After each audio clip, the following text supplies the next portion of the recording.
Hi everyone, இன்னைக்கு கார்த்திக் ரேவதியில் ஒரு பயங்கரமான சம்பவம் தான் நடக்குது. அதை பற்றி தான் பார்க்க போகிறோம். இந்த வீடியோ பிடிச்சிருந்தா லைக் பண்ணுங்கள் அண்ட் சப்ஸ்கிரைபும் பண்ணுங்கள். வாங்க வீடியோக்குள்ளே போகலாம். நம்ம கார்த்தி நேற்றுக்கு ஃபுல்லாக எல்லா ரோடு எல்லா டைரெக்ஷனில் ரேவதியை தேடிட்டு இருக்கும்போது அப்போ கிடைக்கலன்னு சொல்லிட்டு என்ன பண்ணுறாருன்னா, நம்ம காவல்துறை நம்ம நண்பன்ற மாதிரி போயிட்டு நம்ம இன்ஸ்பெக்டர்கிட்ட பேசுகிறாரு. அவர் சொல்கிறாரு, சரி ஒரு கம்ப்ளைண்ட் எழுதி கொடுங்க, சரி இந்த கல்யாணம் பிடிச்சி நடந்ததா இல்லை பிடிக்காம நடந்ததா அப்படின்ற மாதிரி கேட்குறாரு.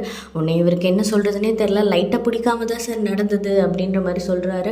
உன்னை என்னப்பா இப்படி சொல்கிறீங்க, இதெல்லாம் யோசிச்சு பண்ணியிருக்கக்கூடாதான் நான் ஒரு பயங்கரமான ஒரு அட்வைஸை கொடுக்குறாரு. அதுக்கப்புறமா எனக்கு தெரியாது, இதுக்கு மேலே அந்த பொண்ணு ஏதாவது பண்ணிக்கிச்சுன்னா அப்படின்ற மாதிரி சொல்கிறாரு. உடனே கார்த்திக் ரொம்ப ஷாக் ஆகிடுது. அவர் சொல்கிறாரு, இல்லை சார் நீங்கள் ரேவதி அப்படிலாம் பண்ண மாட்டாங்க, she is very bold girl அப்படின்ற மாதிரி சொல்லிடுறாரு. சரி நான் ஏதாவது தெரிஞ்சால் சொல்கிறேன்னு அவர் அமுச்சு வச்சுறாரு. அதுக்கப்புறமா திருப்பி இவர் தேடிட்டு போகும்போது நம்மளுக்கு தெரியும், நம்ம மாயா கால் பண்ணிகிட்டு இருந்தாங்கல்ல. ஸோ கால் பண்ணிவிட்டு அவங்க ஒரு கேடு மாதிரி வைக்கிறாங்க. 2 hours நீ என்னோட மகேஷை கொடுத்தா இந்த கையில் மகேஷை கொடுத்தா அந்த கையில் நான் ரேவதியை கொடுத்துருவேன்ற டைலாக்லாம் பேசி அனுப்பிச்சிடுறாங்க.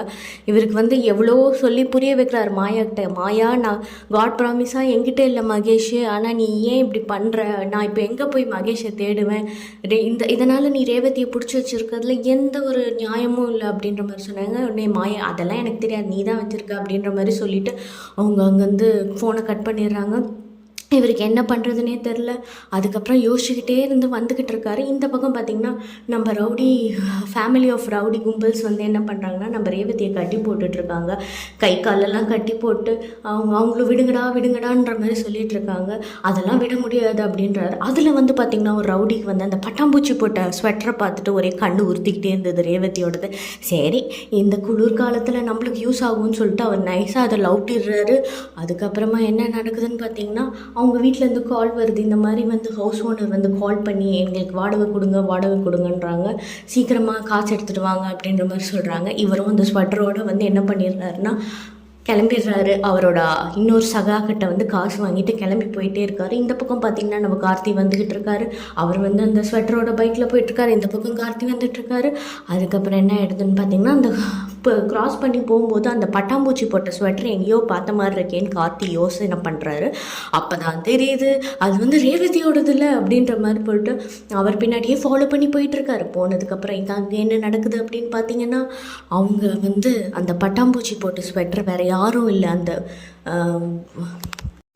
நம்ம கார்த்தி ஒரு குழந்தைய காப்பாற்றினார் பார்த்தீங்களா ஒரு 2 நாளைக்கு முன்னாடி, அந்த குழந்தையோட வீடு தான், அந்த லேடி தான் இருக்காங்க.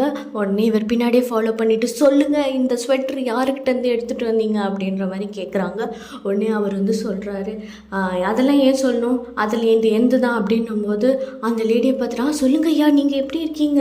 இல்லைங்க மேடம், என்னோடய ஒய்ஃப் அன்றைக்கி வந்திருந்தாங்களோ, அவங்கள யாரோ கடத்திட்டாங்க, அவங்க போட்டிருந்த ஸ்வெட்டர் தான் இது அப்படின்னோடனே இவங்களுக்கு ரொம்ப கோவம் வந்து, எங்க உண்மையை சொல்லிடுங்க, இப்போ அந்த பொண்ணு எங்கே இருக்குன்னு உண்மையை சொல்லிடுங்க, இவர் யார் தெரியுமா, இவர் என்ன பண்ணார் தெரியுமா, நம்ம இப்போ குழந்தை உயிரோடு இருக்குன்னா அதுக்கு ஒரே முக்கிய காரணம் இவர் தான், இவர் கண்ணிலேருந்து ஒரு சொட்டு கண்ணீர் வந்துச்சுன்னா நான் பொங்கி எழுந்துருவேன் அப்படின்ற மாதிரிலாம் பேசிகிட்டு இருக்காங்க.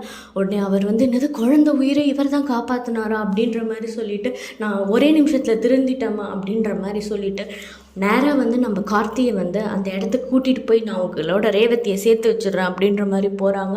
அதுக்கப்புறமா பார்த்திங்கன்னா அவர் கூட்டிகிட்டு போன இடத்துல அங்கே ரேவதியே இல்லை, எல்லோரும் டிஸ்பர்ஸ் ஆகி போயிட்டாங்க ஜனகணமனை பாடிட்டு. அதுக்கப்புறம் என்ன நடக்குதுன்னு பார்த்திங்கன்னா, சரி கவலைப்படாதீங்க சார், எனக்கு இன்னொரு இடமும் தெரியும், கண்டிப்பாக இவங்க மலையிலேருந்து டைவடிக்கிறதுக்கு தான் கூட்டிகிட்டு போயிருப்பாங்க, ஸோ வாங்க அங்கே போகலாம் அப்படின்னு சொல்லிட்டு கூப்பிட்டு போகிறாரு. அதே மாதிரி மலையில் வச்சுட்டு ரேவதியை அங்கே வச்சுட்டு நான் தள்ளி விட போகிறேன் ரொம்ப நேரமாக சொல்லிகிட்டு இருக்காங்க. அதுக்கப்புறமா பார்த்திங்கன்னா மாயா அங்கே கால் பண்ணுறாங்க. சரி ஓகே, இதான் நல்ல சந்தர்ப்பம், நீங்கள் அந்த கையில் அந்த லெட்டரை எழுதி வச்சுருக்கீங்க, ஒரு லெட்டர் மாதிரி ஏதோ எழுதி வச்சுருக்காங்க, இந்த மாதிரி நான் எனக்கு இந்த கல்யாணத்தில் விருப்பம் இல்லை, அதனால் தான் நான் இந்த முடிவை எடுக்க போகிறேன் அப்படின்ற மாதிரி ஒரு லெட்டரை ப்ரிப்பேர் பண்ணி வச்சுருக்காங்க ரேவதி எழுதுன மாதிரி. உடனே மாயா சொல்கிறாங்க, சரி ஓகே பிடிச்சி டம்மான்னு தள்ளி விட்ருங்க அப்படின்ற மாதிரி சொன்னோடனே அவங்க ஓகே மேடம் அப்படி எக்ஸிக்யூட் பண்ணுறோம் அப்படின்னு சொல்லிட்டு தள்ளி விட்றாங்க. அங்கேருந்து நம்ம கார்த்தி பயங்கர வேகத்தில் ஓடி வந்துட்டுருக்காரு, ஹை ஸ்பீடில் வந்துட்டுருக்காரு. இவங்க தள்ளி விடுறதுக்கும் அவங்க அந்த மலையில் பிடிச்சி தொங்குறதுக்கும் கரெக்டான டைமில் அவங்க கையை பிடிச்சி இழுத்து எப்படியோ காப்பாற்றிடுறாரு.